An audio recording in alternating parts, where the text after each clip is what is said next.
ከቱሪዝም የመዳረሻ ልማት ጎን ለጎን የአገልግሎት ዘርፉን ማዘመን እንደሚገባ ተገለጸ።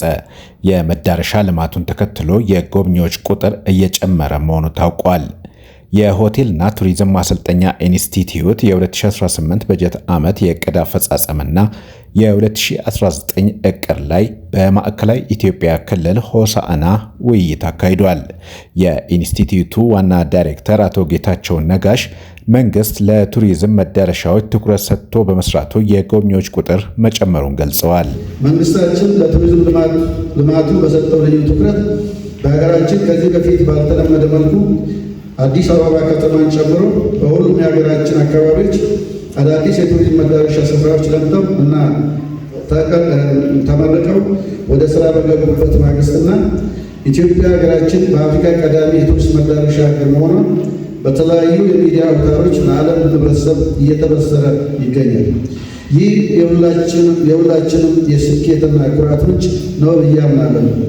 ለምሳሌ በማሳያነት ለመጥቀስ ያክል በ2018 ዓ.ም የውጭ ሀገር ጎብኚዎች ቁጥር የመጨመር አዝማሚያ የታየ ሲሆን ባለፈው በጀት ዓመት 1.4 ሚሊዮን በላይ የውጭ ሀገር ቱሪስቶች ኢትዮጵያን መጎብኘታቸው ከቀደሙት ዓመታት ጋር ሲነጻጸር ከ100 ሺህ እስከ 300 ሺህ የሚደርስ የቁጥር ብልጫ አለው። በመሆኑም የሀገሪቱ የቱሪስት ፍሰት በከፍተኛ ፍጥነት እያደገ የመምጣቱ የጥናት መረጃዎች በስፋት ያመለክታሉ።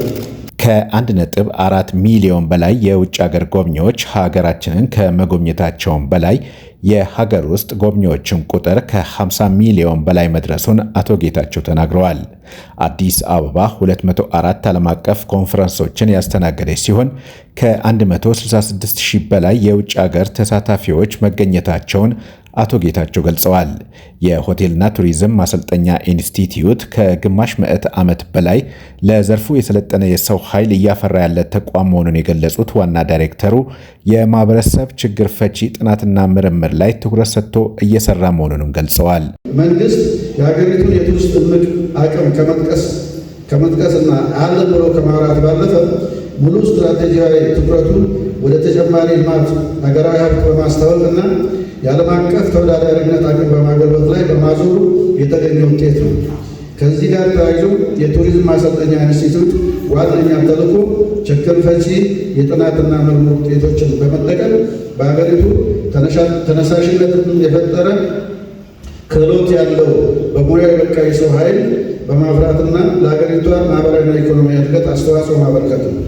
የፌዴራል ቱሪዝም ማሰልጠኛ ኢንስቲትዩት ባለፉት በርካታ ዓመታት በቱሪዝምና ሆስፒታሊቲ ሙያዎች ዜጎችን በማሰልጠንና ችግር ፈቺ የጥናትና ምርምር ስራዎችን በማካሄድ እንደዚሁም በስራ መስኩ ለተሰማሩ ድርጅቶች የማማከርና የማህበረሰብ አቀፍ አገልግሎት በመስጠት የኢትዮጵያን ቱሪዝምና ሆስፒታሊቲ ኢንዱስትሪውን ለማሳደግ ለሚደረግ ሀገራዊ ጥረት የበኩሉ ተቋማዊ አስተዋጽኦ ሲያበረክት የቆየ አንጋፋ ተቋም ነው። የሆቴልና ቱሪዝም ማሰልጠኛ ኢንስቲትዩት በሆሳዕና ከተማ የመዋለ ሕፃናት ለመገንባት የመሰረት ድንጋይ የስራ ኃላፊዎቹ አኑረዋል።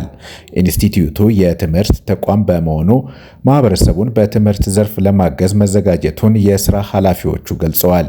ለ2019 የትምህርት ዘመን የአቅመ ደካማ ወላጆችን ለማገዝ ለ1000 ተማሪዎች የትምህርት ቁሳቁሶች ለሆሳዕና ከተማ ከንቲባ አስረክበዋል።